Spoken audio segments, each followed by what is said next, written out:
Alhamdulillah, misi mencari sarapan sedap berjaya. Esok Yang sangat penting. wah, Upin. Rasa macam semua benda sedap je. Terliur. Tapi, mana satu yang paling sedap ya? Lihat tu, Upin. Pancake dengan aiskrim.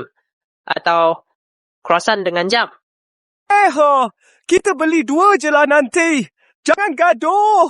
Alhamdulillah, misi mencari sarapan sedap berjaya. Esok kita cari lagi ya.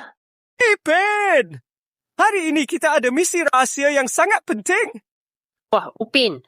Rasa macam semua benda sedap je. Terliur. Tapi, mana satu yang paling sedap ya? Lihat tu, Upin. Pancake dengan aiskrim. Atau croissant dengan jam. Kita beli 2 je lah nanti. Jangan gaduh. Alhamdulillah, misi mencari sarapan sedap berjaya.